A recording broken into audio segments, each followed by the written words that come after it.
ओम शांति। ये बाबा की 25 तारीख की साकार वाणी है। सार है मुरली का।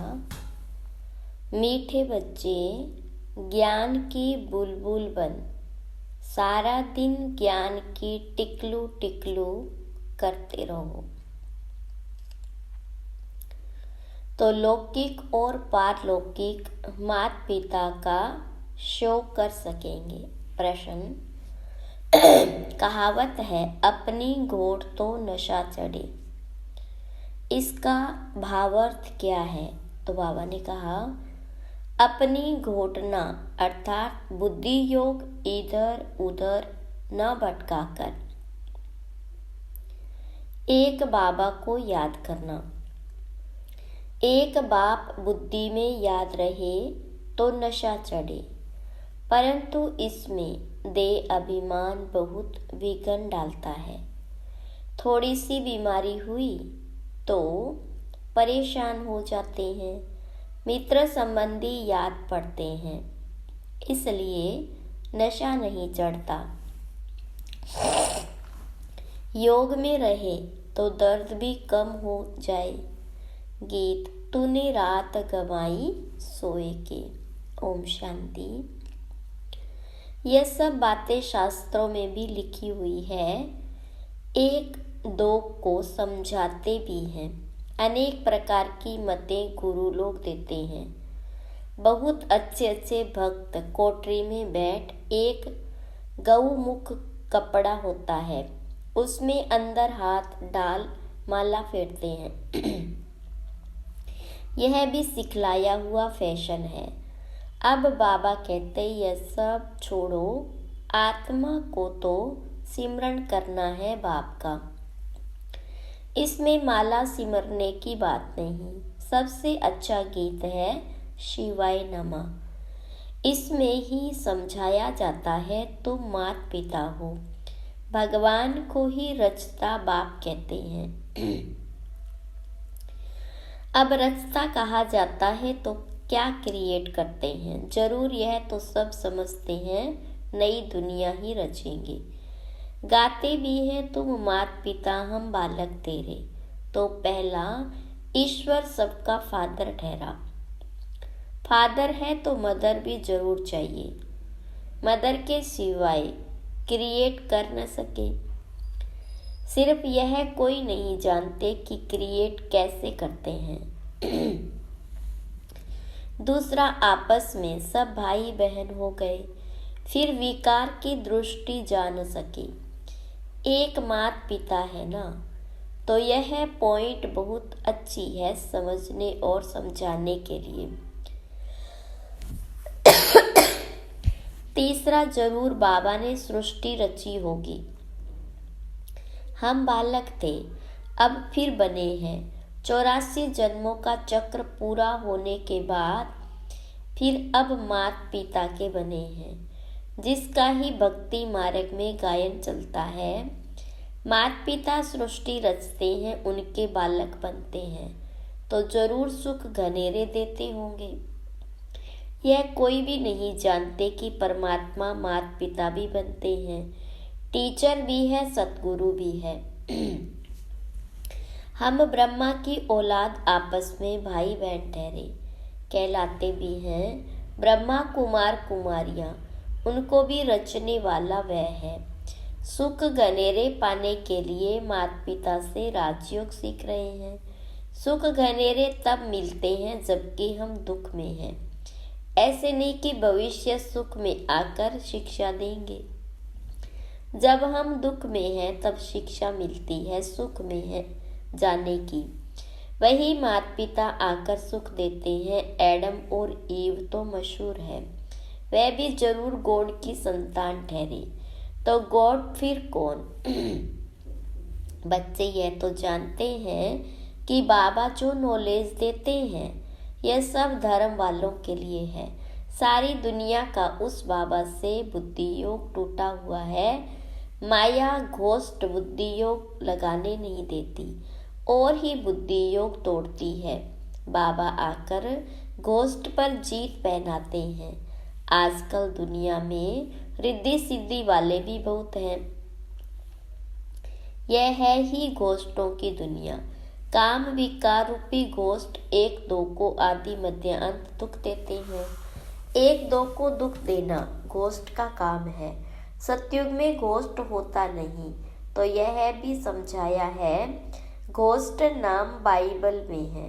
रावण माना घोष्ट। यह है ही घोष्ट का राज्य।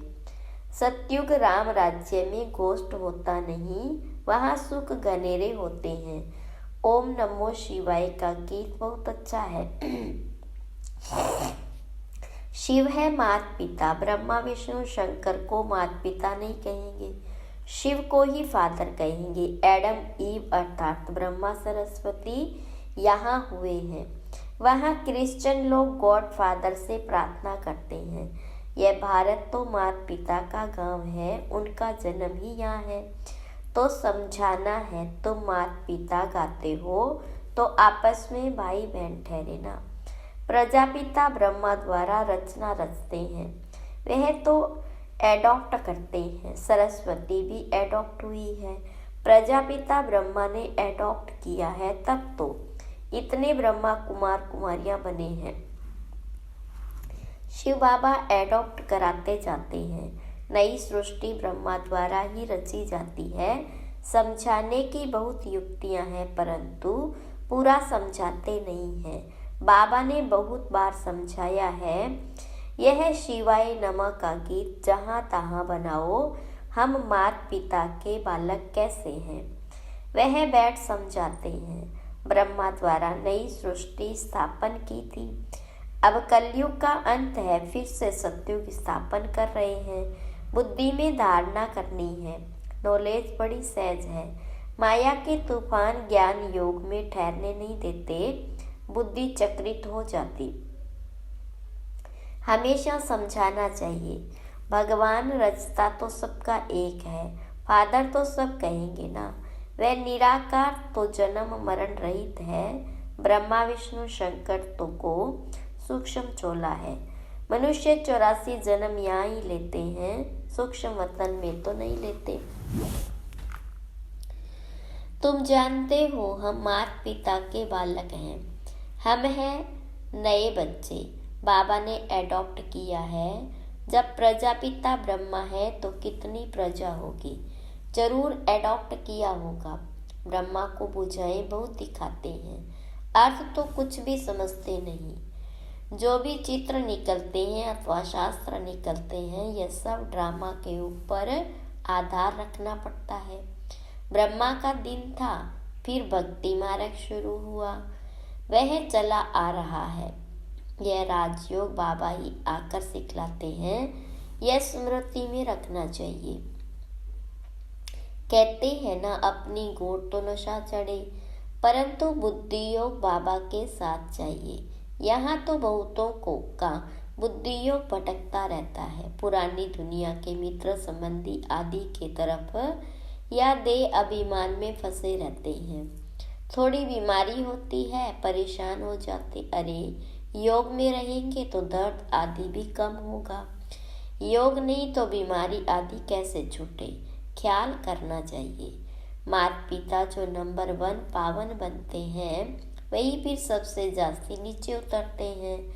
उनको तो बहुत भोगनी पड़े, परंतु योग में रहने के कारण बीमारी हटती जाती है। नहीं तो इनको सबसे जास्ती भोगना चाहिए, परंतु योग बल से दुख दूर होते हैं और बहुत खुशी में रहते हैं। बाबा से हम स्वर्ग के सुख गनेरे लेते हैं। बहुत बच्चे अपने को आत्मा समझते नहीं, सारा दिन देह का ही ध्यान है। बाबा आकर ज्ञान की टिकलू सिखलाते हैं, तो तुम्हें ज्ञान की बुलबुल बनना है। बाहर में बहुत अच्छी छोटी छोटी बच्चियां हैं, ज्ञान की टिकलू करती है। भीष्म पितामह आदि को भी कुमारियों के द्वारा ज्ञान दिया है। छोटे छोटे बच्चों को खड़ा करना है। छोटे बच्चे लौकिक पारलौकिक माता पिता का शो करते हैं। लोक परलोक सुहेला होता है ना, तो लौकिक माता पिता को भी उठाना पड़े। यह भी तुम देखते छोटी छोटी बच्चियां माँ बाप का उठाएगी। कुमारी का मान होता है, कुमारी को सब नमन करते हैं। शिव शक्ति सेना में सब कुमारियां हैं, भल माताएं हैं, परंतु वह भी कहलाती तो कुमारी है ना। कुमारियां बड़ी अच्छी अच्छी निकलेगी, छोटी छोटी बच्चियां भी बड़ा शो करेगी। कोई कोई छोटी बच्चियां बड़ी अच्छी है, परंतु कोई कोई में मोह भी बहुत है ना। यह मोह बड़ा खराब है, यह भी एक भूत है, बाबा से बेमुख कर देता है। घोष्ट माया का धंधा ही है परमपिता परमात्मा से बेमुख करना। यह ओम नमो शिवाय वाला गीत सबसे अच्छा है, इनसे ही अक्षर मिलते हैं। तुम मात पिता हम बालक तेरे, अक्सर करके राधे कृष्ण के मंदिर में जोड़ा ही दिखाते हैं। गीता में श्री कृष्ण के साथ राधे का नाम है ही नहीं। श्री कृष्ण की महिमा अलग है, सर्वगुण संपन्न 16 कला संपूर्ण। शिव की महिमा अलग है, शिव की आरती पर कितनी महिमा गाते हैं, अर्थ कुछ भी नहीं समझते, पूजा करते करते थक जाते हैं। तुम जानते हो मम्मा बाबा और हम ब्राह्मण सबसे जास्ती पुजारी बने हैं, अभी फिर आकर ब्राह्मण बने हैं, उनमें भी नंबरवार है। कर्म भोग भी होता है, उनको तो योग से मिटाना है, दे अभिमान को तोड़ना है, बाबा को याद कर बहुत खुशी में रहना है। माता पिता से हमको बहुत सुख घनेरे मिलते हैं, यह ब्रह्मा कहेगा ना। बाबा से हमें वर्षा मिलता है, बाबा ने हमारा रथ लोन लिया है, अब बाबा तो इस रथ की खातिरी करेंगे। पहले तो समझता था मैं आत्मा इस रथ को खिलाता हूँ, यह भी रथ है ना। अब कहेंगे इनको वही खिलाने वाला है, इस रथ की संभाल करनी है। घोड़े पर साहेब लोग चढ़ते हैं तो घोड़े को हाथ से खिलाएंगे, कभी पीठ पर हाथ फेरेंगे, बहुत खातिरी करते हैं क्योंकि उन पर सवारी करते हैं। बाबा इस पर सवारी करते हैं तो क्या बाबा खातिरी नहीं करते होंगे। बाबा जब स्नान करते हैं तो सब समझते हैं हम भी स्नान करते हैं, बाबा को भी कराना है क्योंकि उसने भी इस रथ का लोन लिया है। शिव बाबा कहते मैं भी तुम्हारे शरीर को स्नान कराता हूँ, खिलाता हूँ, मैं नहीं खाता हूँ, शरीर को खिलाता हूँ। बाबा खिलाते हैं, खाते नहीं हैं।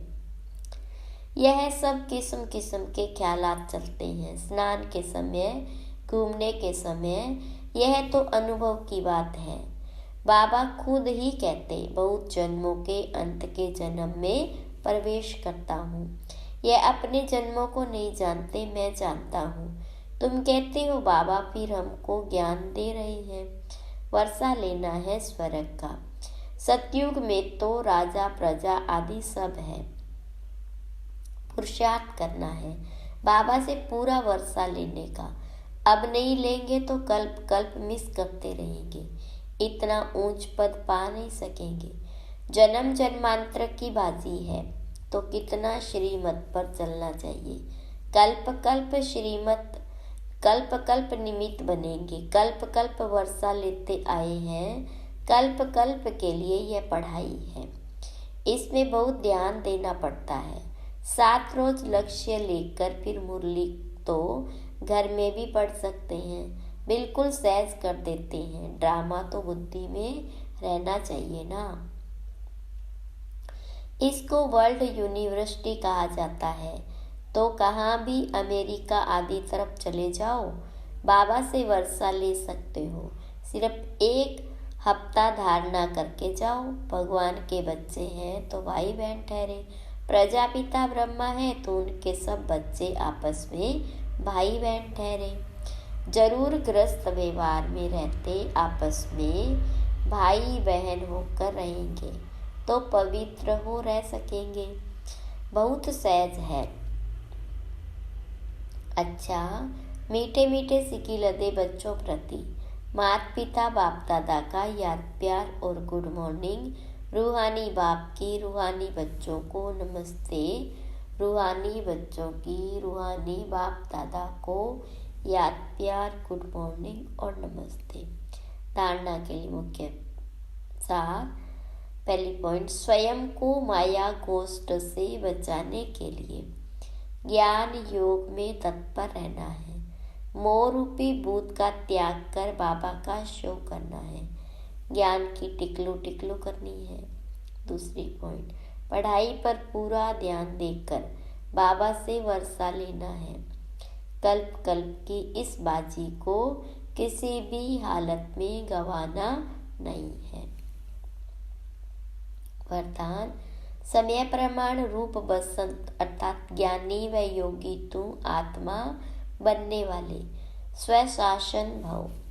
विस्तार, जो स्वशासन है वह जिस समय चाहे रूप बन जाए और जिस समय चाहे बसंत बन जाए, दोनों स्थिति सेकंड में बना सकते हैं। ऐसे नहीं कि बनने चाहे रूप और याद आती रहे ज्ञान की बातें। सेकंड से भी कम टाइम में फुल स्टॉप लग जाए।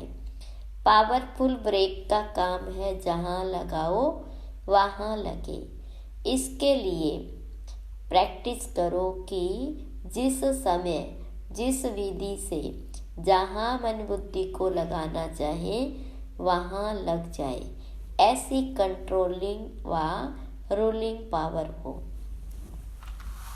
स्लोगन है, शांति दूत वह जो तूफान मचाने वालों को भी शांति का तोहफा दे। मातेश्वरी जी के मधुर महावाक्य। मनुष्य आत्माओं की परमात्मा से मांगनी और प्राप्ति। तुम मात पिता हम बालक तेरे, तुम्हारी कृपा से सुख गहनेरे।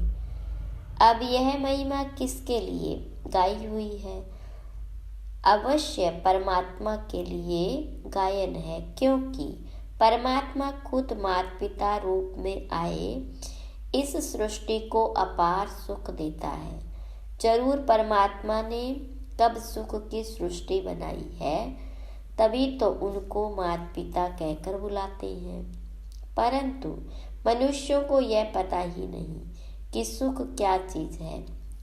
जब इस सृष्टि पर अपार सुख थे तब सृष्टि पर शांति थी, परंतु अब वो सुख नहीं है। अब मनुष्य को यह चाहना उठती अवश्य है कि वो सुख हमें चाहिए। फिर कोई धन पदार्थ मांगते हैं, कोई बच्चे मांगते हैं, कोई तो फिर ऐसे ही मांगते हैं कि हम पतिव्रता नारी बने, सदा सुहागिन बने। चाहना तो सुख की रहती है ना, तो परमात्मा भी कोई समय उनकी आश अवश्य पूर्ण करेंगे। तो सत्युग के समय जब सृष्टि पर स्वर्ग है तो वहाँ सदा सुख है, जहाँ स्त्री कभी दुहागिन यानी विधवा नहीं बनती, तो वो आश सत्युग में पूर्ण होती है, जहाँ अपार सुख है। बाकी तो इस समय है ही कलयुग।